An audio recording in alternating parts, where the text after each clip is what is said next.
If you look at the studies that are being released by Stanford University, places like that, there is evidence to show that if used in a particular way, AI will definitely be used as an outsourcing thing. It will remove your ability to critically think. You've got to keep the human element in there from an education point of view.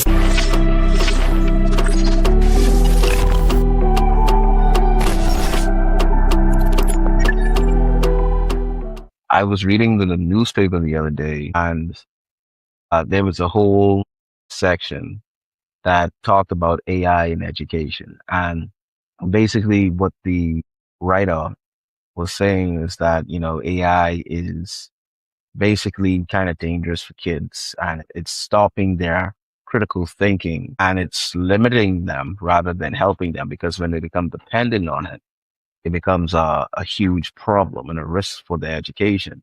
Now, what are some of your thoughts on that? I think, firstly, there is an element of truth to that. If you look at the studies that are being released by Stanford University, places like that, there is evidence to show that if used in a particular way, AI will definitely be used as an outsourcing thing. It will remove your ability to critically think. If you sit there as a user and just kind of type in one prompt, get it to do your work and then hand it in as an assignment, for example, then that's definitely the danger of it. But if you're going to sit there and write an article or say something and just say blanket, AI is just going to make everybody more stupid and they're not going to learn anything, I think that's also wrong. I think the way I come from it, again, from an educational point of view, is if schools are doing the right job with the students in terms of teaching them how to use it at the right moments and how to use it properly, then AI is actually the opposite. It can be used as a superpower. It can be used to enhance the learning that's going on and the work that's going on.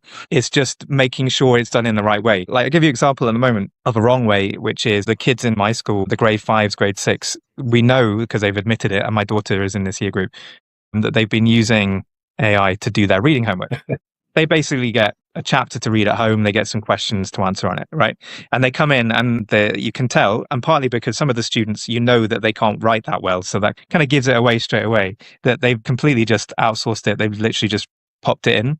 And the other big red flag with that as well is that the AI doesn't necessarily know the book that they've been reading. So it will make up some kind of feasible sounding answers to it, but it's actually nothing to do with the book. But they haven't realized that because they've just written down what it said.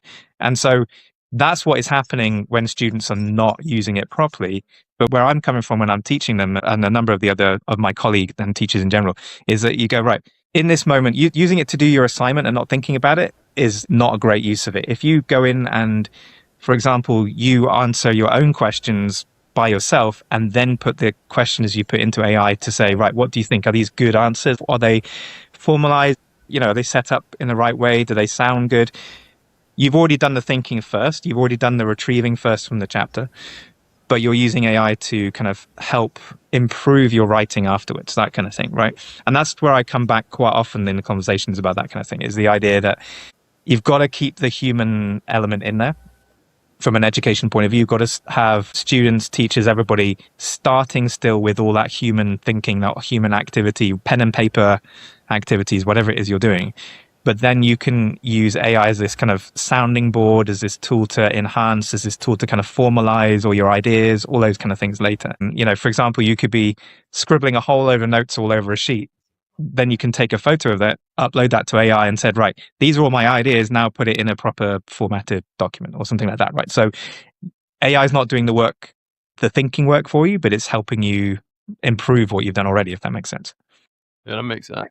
Even as I did some research when I was, for example, studying for certain exams, some people would like to use AI to help them study. And it's that isn't really going to help you as much as you think, because it's almost like you have to go through the mental discomfort somewhat for you to really understand a subject matter, really get the gauge of it. Because when you use AI, it's kind of like you're just taking the shortcut without learning the route to how you get to that particular answer or that Exactly, because there's that famous educational research guy called Bjork, and he talks about something called desirable difficulty. So the idea that all lessons should have that element where the kids don't feel so challenged they can't cope, but they shouldn't feel it's so easy that they're just going to coast, right? You've got that, you want to find that sweet spot in the educational setup where They're just being stretched just enough to get that brain working. And that's what you're talking about. Also, the word that's being thrown around a lot with education and AI is friction.